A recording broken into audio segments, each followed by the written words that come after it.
L'œuvre littéraire peut être tout simplement définie comme un travail orienté vers les lettres et sur l'univers romanesque, c'est-à-dire propre à une œuvre fictive en prose, d'une certaine importance littéraire. La compréhension de l'univers romanesque d'une œuvre suppose d'abord celle de l'exégèse de l'auteur et des éléments qui structurent cette œuvre de fiction. Par exemple, l'intrigue, les personnages, l'environnement, les thèmes exploités, mais également toutes les thématiques développées par l'auteur dans son œuvre. Donc, lire une œuvre littéraire, c'est entrer en relation avec un monde, celui créé exclusivement par l'auteur. C'est accepter de partager une expérience de la vie. C'est écouter une voix brûlante. C'est en définitive entreprendre avec l'auteur un itinéraire, un voyage, une traversée. Et c'est justement avec une auteure africaine de la diaspora congolaise, République démocratique du Congo, la RDC, que nous allons faire notre traversée littéraire de ce jour. Nous ferons donc une incursion dans son œuvre.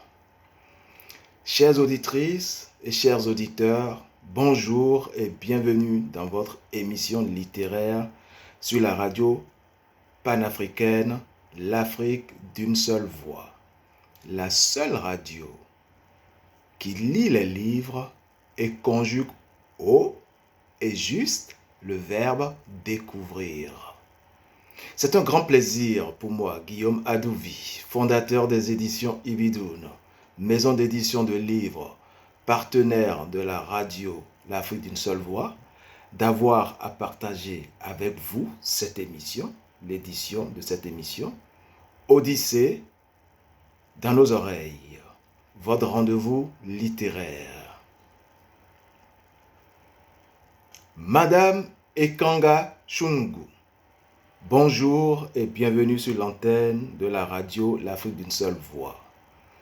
Vous êtes romancière. Vous venez de commettre votre premier livre, votre premier roman, un roman historique intitulé Wallo la rebelle. Madame Ekanga Chungu, pouvez-vous, s'il vous plaît, vous présenter à nos fidèles auditrices et auditeurs? Ça marche. Bonjour Guillaume, merci de m'accueillir sur votre belle émission. Donc je m'appelle Ekanga Chungu et je suis née à l'époque où la RDC, mon pays, s'appelait encore le Congo belge. Fille d'un père devenu diplomate au lendemain des indépendances et d'une mère institutrice, j'ai été très jeune happée par les voyages incessants liés à la carrière de mon père qui nous menait d'une capitale à une autre, et je suis très vite tombée par la force des choses aussi dans l'univers du livre et de la lecture, véritable ouverture sur le monde extérieur ou intérieur en fonction des auteurs, et sur la magie des lettres, des mots, dont l'agencement a modelé très vite la cire de mon petit cerveau. Donc la littérature est devenue vraiment incontournable dans ma vie depuis mon enfance, et je suis tombée aussi très vite sous le charme de la puissance du verbe dont émanaient les idées qui m'ont nourri. Hein. Donc la lecture et donc l'écriture se sont révélées comme une évidence dans ma vie d'être humain, de femme, d'épouse et de mère, puisque je suis la maman de 2 fils, de 2 grands garçons à qui j'ai par chance réussi à également communiquer le virus de la lecture. De la lecture, d'accord. un bon virus, le seul qui tue pas, qui soigne au contraire. Ouais. Oui, je vous laisse poursuivre. Ben, voilà, c'est pour en ce qui concerne la présentation, c'est tout ce que j'ai à dire. Donc, je suis, ma profession, je suis journaliste et j'ai Oui, longtemps. justement, j'allais vous demander, puisque vous avez exercé en tant que journaliste de nombreuses années. Alors, je voulais savoir, vous êtes donc une ex-journaliste, vous aviez exercé au sein de nombreux médias, vous aviez également fondé quelques-uns de ces médias. Est-ce que vous pouvez nous donner les noms, s'il vous plaît, d'abord? Oui, bon, d'abord, je vais faire une petite rectification. Je ne suis pas une ex-journaliste parce que je crois que le Ok. journalisme, c'est comme le vélo, c'est C'est pour quelque la chose vie, c'est pour la vie. Exact, qu'on n'oublie pas. Donc, je suis toujours journaliste exact. et je participe quand l'occasion se présente à la rédaction d'articles à gauche et à droite. Donc, j'ai longtemps travaillé pour le groupe Jeune Afrique et lorsque j'ai quitté ce groupe, j'ai fait des collaborations dans les titres comme Géo, comme l'Express, euh, voilà. Et puis, eh bien, effectivement, passionnée par ce métier, j'ai été amenée très vite aussi à créer mes propres titres, des titres que je créais et que je cédais par la suite. Donc, mon premier journal, c'était à l'époque, j'habitais Bruxelles, qui s'appelait Tam Tam, le mensuel de l'émotion black, donc qui a été un Oui, des précurseurs de la presse africaine en Belgique. Bruxelles, en Belgique. Oui, Ensuite, en France, j'ai créé un journal qui s'appelait Passion de femme. Comme son nom le dit, mettait en avant tout ce qui pouvait être passion extrême des femmes. Donc, je parlais des femmes passionnées d'automobile, des femmes passionnées de sport je ne vais pas dire violent, mais bon, attirées par des comment dirais-je, par des passions comme et qu'elle partage avec comment les on appelle hommes. les femmes toréadors, Oui, voilà. des Donc passions viriles, oui. c'était un journal dans lequel on essayait vraiment de mettre en avant des métiers peut-être un peu extrêmes dans Oui, l'univers féminin. Et enfin, j'ai créé il n'y a pas longtemps un journal, parce qu'à un moment donné, j'ai eu envie de m'intéresser à l'univers masculin, et j'ai créé un journal qui s'appelait Griffe, où nous nous attachions à mettre vraiment en avant tout ce qui comportait l'univers masculin, mais essentiellement la mode. Parce que, bon, ok, on- d'accord. Et dites-moi, qu'est-ce qui vous avait amené vers ce noble métier de journalisme? Ah, effectivement, vous avez vraiment raison de parler de noble métier, parce que moi, personnellement, j'ai toujours été portée par le sentiment de partage. Euh, ça fait partie certainement de mon éducation. Et donc, partager et délivrer l'information, euh, là je parle, donc j'ai commencé ce métier dans les années 80. Donc, il était question pour moi de délivrer une information à une époque où l'informatique et les réseaux sociaux n'existaient pas. Donc, c'était une époque où il fallait aller sur le terrain, à la pêche aux news. On le fait Oui, toujours aujourd'hui, mais dans des conditions plus optimisées. À l'époque, oui, c'était vraiment, on allait avec son petit microphone, euh, vraiment, et avec sa petite machine à écrire, ou alors avec simplement son carnet de notes pour oui, aller à la rencontre des personnalités, diffuser la parole des personnalités ou des citoyens que l'on interviewait.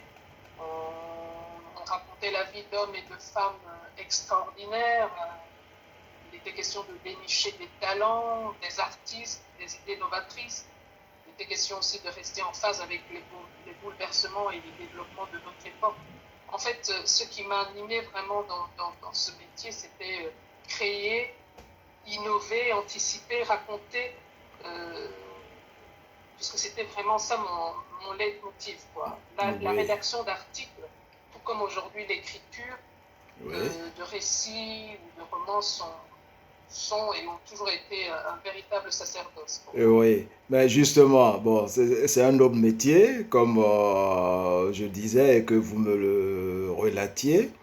Dans l'exercice de ce métier de journaliste, ce noble métier de journaliste, vous aviez eu à rencontrer quelques-unes des grandes personnalités du continent africain, notamment de mémorables visages tels que Nelson Mandela, le premier président noir de l'Afrique du Sud. Quel souvenir avez-vous gardé de cette rencontre avec Nelson Mandela? Pour être franche avec vous, c'est vrai que c'est quelque chose, c'est un événement qui a marqué ma carrière. Et rencontrer Nelson Mandela a été en fait une véritable chance, mais surtout, ça a été le résultat de la conjonction de circonstances heureuses. Parce que faisant preuve de stratégie pour approcher cette illustre personnalité, dont la rencontre n'était absolument pas prévue, je peux affirmer aujourd'hui avec du recul et avec beaucoup de modestie que j'étais au bon endroit et au bon moment. Oui, Vraiment, c'était j'imagine. impossible, des Ouais. gardes du corps qui faisaient barrage. Donc, j'ai dû un peu faire preuve de pas mal Oui. Et, d'imagination oui, pour dites-nous, c'était en quelle approcher année? le grand monsieur. Oui. C'était en quelle année cette rencontre a eu lieu en quelle Donc, année? c'était, si je ne me trompe pas, c'était en 91. Oui. C'était en 91 et c'était Et quelques mois après un sa meeting à sortie, ouais, Johannesburg. à Johannesburg, oui. C'était à l'issue d'un meeting à Johannesburg, donc il était en pleine campagne électorale donc pour se Ouais. présenter au suffrage suprême. Et là, il m'a très gentiment, quand il a vu à quel point j'étais déterminé à lui parler, donc il a repoussé ses gardes corps et il m'a dit, OK, 15 minutes. Et en fait, il m'a gardé 1 heure. Ah ben, un Vraiment souvenir mémorable. le bonheur de lui poser toutes les questions qui m'intéressaient à l'époque. Ok. Ensuite, en ce qui concerne la deuxième partie de votre question, Oui.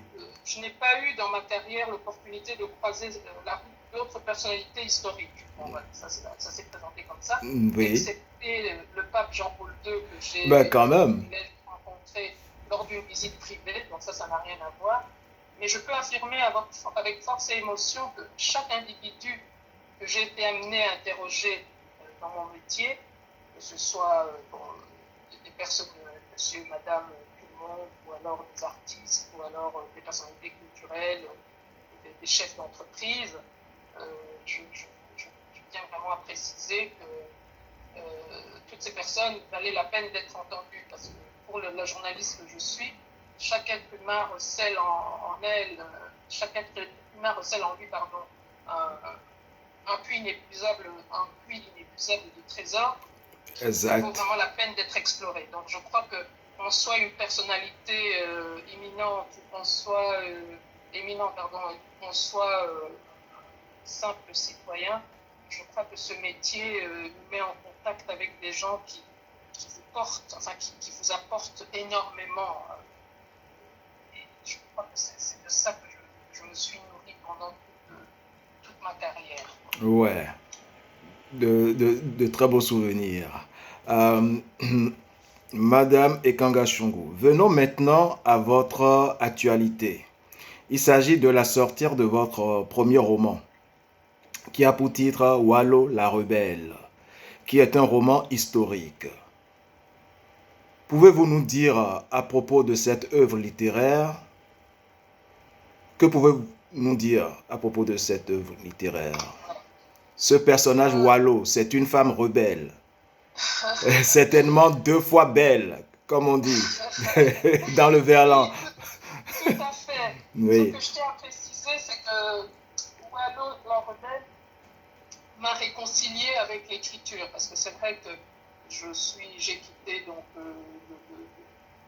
les groupes dont je vous ai parlé précédemment oui, il y a quand même quelques années, et là j'éprouvais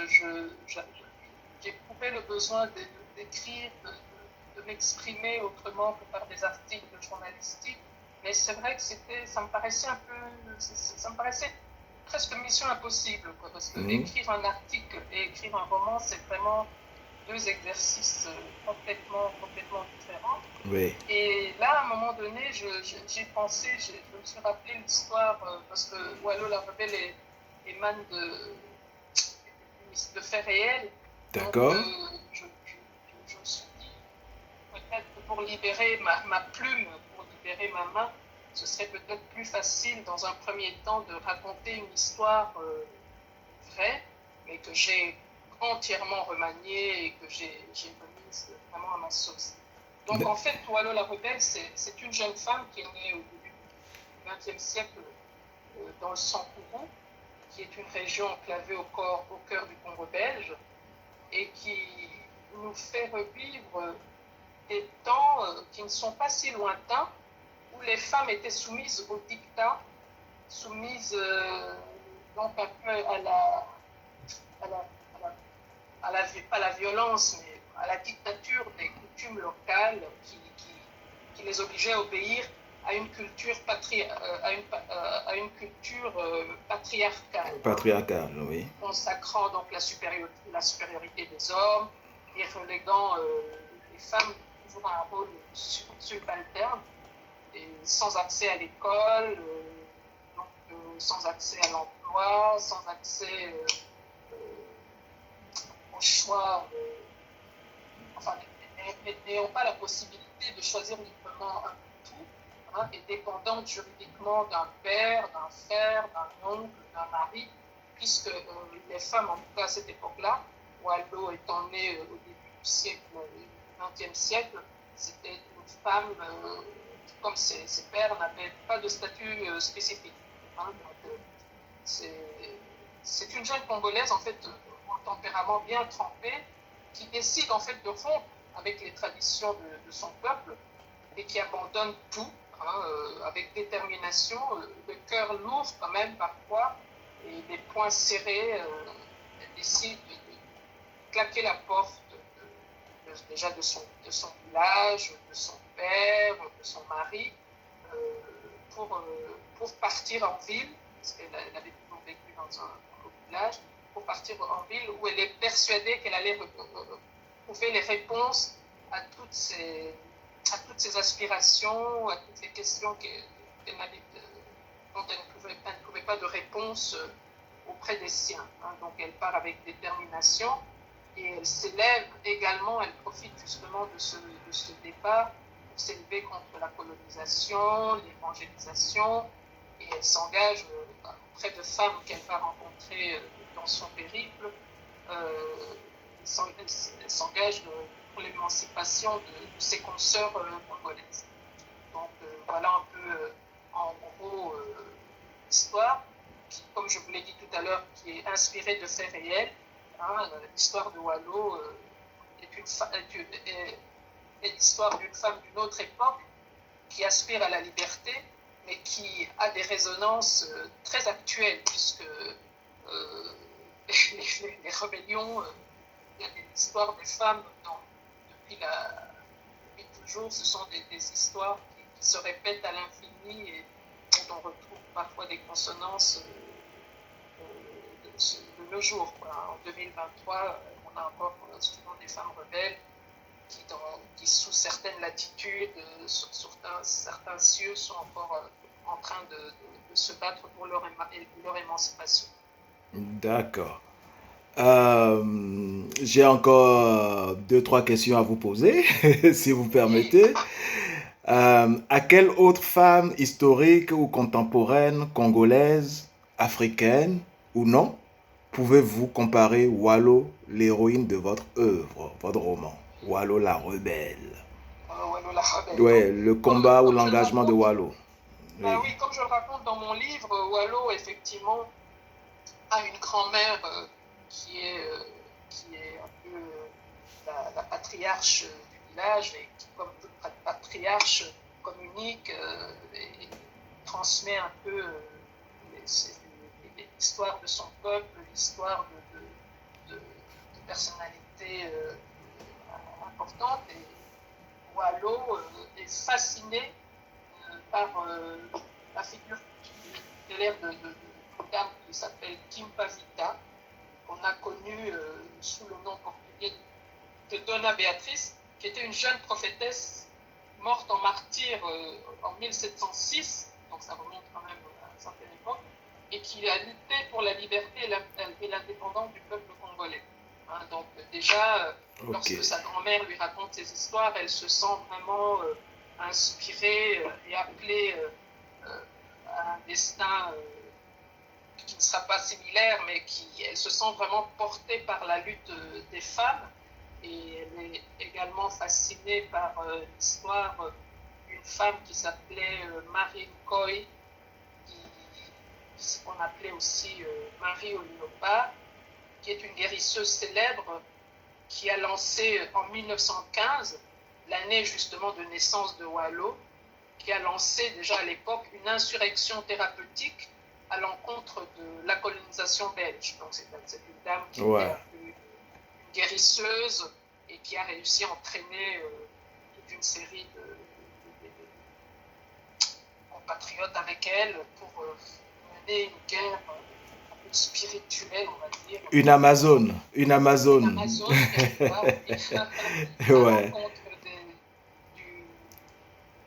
À l'encontre du colon incontrôlé, voilà. Justement, quel regard portez-vous ou quel constat faites-vous sur l'évolution de la femme congolaise, particulièrement celle de la RDC, votre pays d'origine? Donc en fait, ce livre m'a permis, naturellement, comme tout écrivain qui se respecte, ou peut-être pas, j'en sais rien, mais enfin, en tout cas, moi, je ne voyais pas rédiger sans faire des recherches.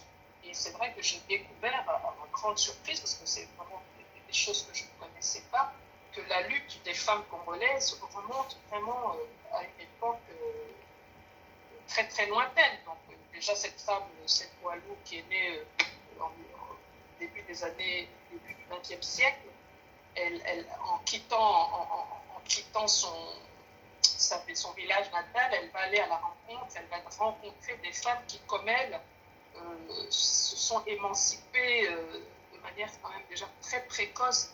Et donc, moi, ce que ça m'a inspiré, c'est que j'ai quand même constaté que le combat des femmes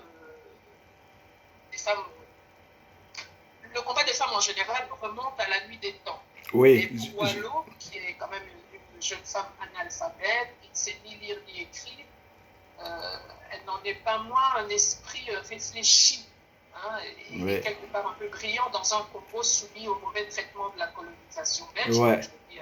Justement, le combat de la femme congolaise, ce combat n'est pas fini.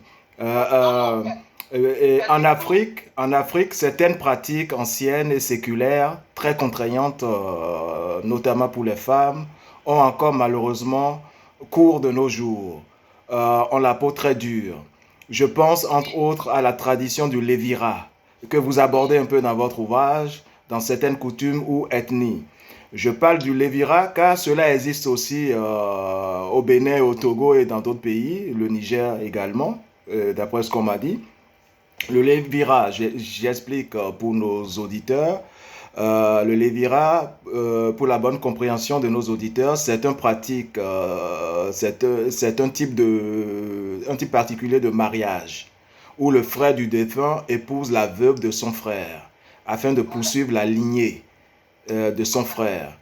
Est-ce que cela se pratique encore de nos jours au Congo? Bien sûr, parce que ce qui est intéressant de constater, en tout cas dans le cas de Wallo, c'est qu'elle est confrontée à ce problème et elle réalise, en fait, même si elle n'est pas d'accord, qu'elle est confrontée à un lévira parce que la femme qui est obligée, bon, je ne vais pas trop dénaturer l'histoire, mais la femme qui arrive sous le lévira fait partie en fait de l'héritage du défunt. Donc la femme, comme je le disais tout à l'heure, est toujours et encore est chosifié, quoi. C'est vraiment, n'est pas considéré comme un être humain, Malheureusement, mais est oui. considéré comme un objet. Hein. Malheureusement, Donc, oui. c'est vrai que le lévirat est une forme de violation des droits de la femme, quelque part, et ça subsiste encore, en RDC. On le présente comme le moyen de protéger ces femmes, on le présente comme une manière de ne pas laisser ces femmes au banc de la société et de continuer à les intégrer au sein d'une famille. Mais en même temps, ces mariages coutumiers sont encore des formes d'union très qui sont non seulement prisées, mais qui Oui. sont Oui, et vous avez bien fait de partager cette expérience dans votre roman, Wallo la rebelle, et pour que les auditeurs ou les Africains dont c'est révolu déjà cette pratique dans leur pays puissent savoir qu'elle continue sous d'autres cieux. Maintenant, bien sûr. venons à la dernière question. Votre roman Wallo la rebelle est-il déjà disponible sur le marché? Et où peut-on se le Oui, donc procurer actuellement en France?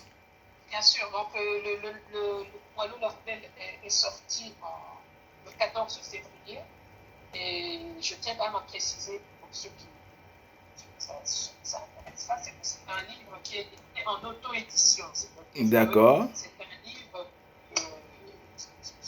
qui a suivi un parcours qui n'est pas le parcours classique des auteurs qui bénéficient d'une maison d'édition, hein, et que ce livre peut être commandé en librairie, c'est-à-dire il suffit d'aller en librairie et de demander Wallo la rebelle, donc le libraire s'adressera à moi, en l'occurrence, en fait, à la filière que nous avons mis en place pour pouvoir justement pourvoir les librairies. Donc voilà, pour le moment, c'est vraiment ce qui est en train de se passer. Donc il y a beaucoup de commandes et les livres sont acheminés vers les librairies.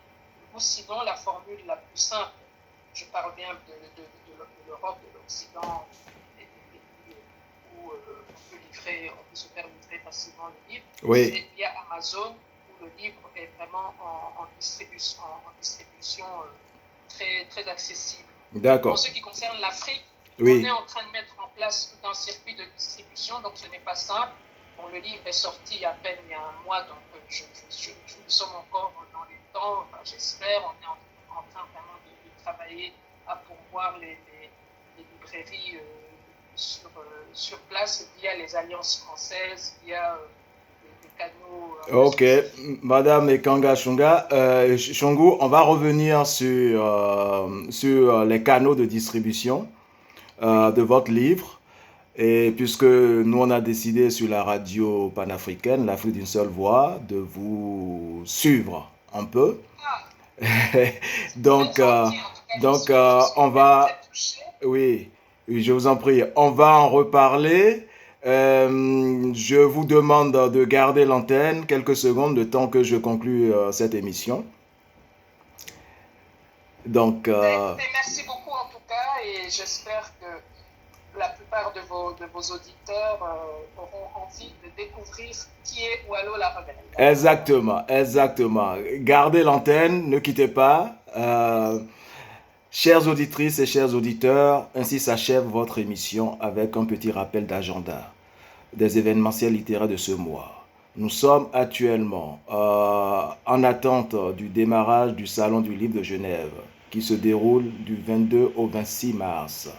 C'était Guillaume Adouvi, fondateur des éditions Ibidoun, partenaire de la radio L'Afrique d'une seule voix. Merci pour votre attentive écoute.